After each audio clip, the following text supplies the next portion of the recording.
誰のものですか？もし誰かが罪を犯し、主に対して不誠実になり、他者に対して委ねられたものや、預けられたもの、または奪ったものを否定するなら、あるいは他者に対して強要を行った場合、そのようにして罪を犯し、責任を負うならば彼は奪ったもの、強要したもの、委ねられたもの、または見つけたなくしたものを返さなければなりません。レビ記6章2節と4節。シャローム、愛するイエス・キリストの友人たち。泥棒はこの重要な真実を無視しています。すなわち、他者に対する罪は主に対する罪であるということです。レビ記6章2節。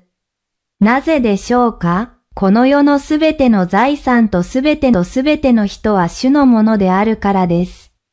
私たちが主を尊敬するなら、それは主がその子供たちに委ねた財産をも尊重しなければならないことを意味します。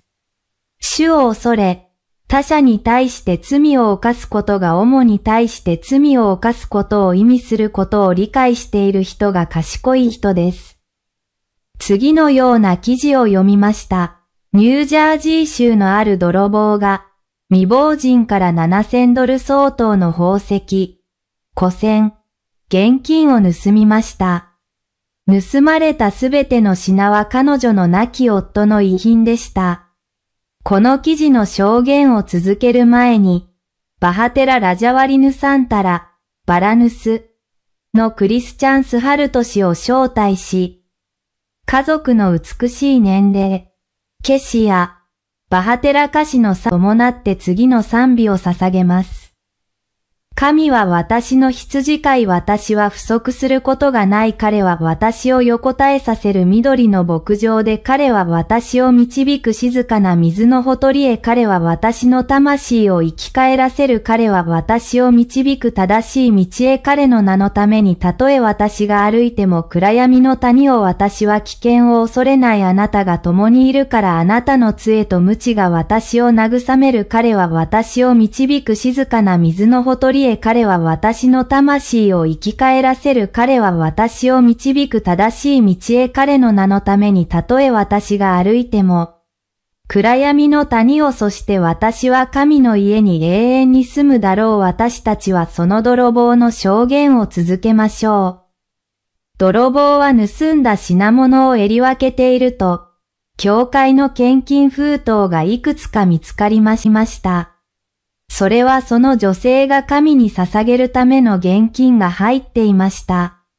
泥棒は中身を確認することなく、すべてを別の封筒に入れ、住所を書いて、その女性の教会に送りました。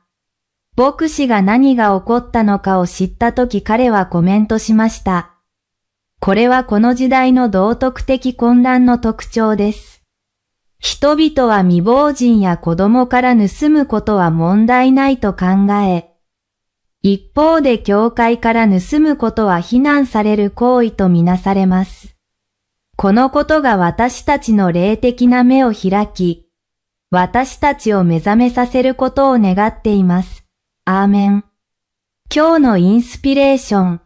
私たちの隣人に対する悪は、私たちと神との間に隔ての壁を作ります。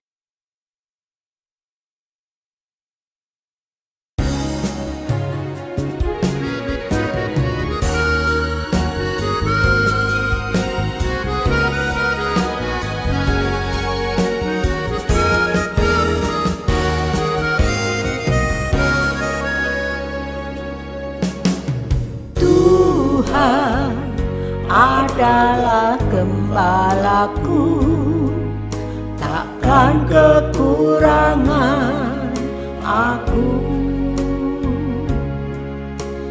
Dia membaringkan aku di padang yang berumput hijau. Dia membimbingku ke air yang tenang. Dia menjaga jiwaku. Dia menuntunku ke jalan yang benar, oleh karena namanya. Sekalipun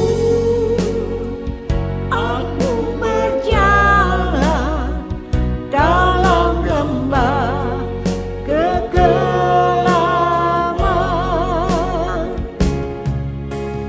aku tidak takut bahaya, sebab Engkau besertaku.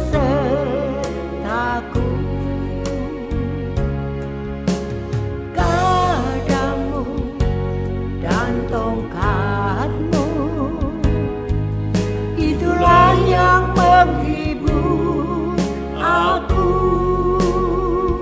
Dia membimbingku ke air yang tenang, Dia menyegarkan jiwaku. Dia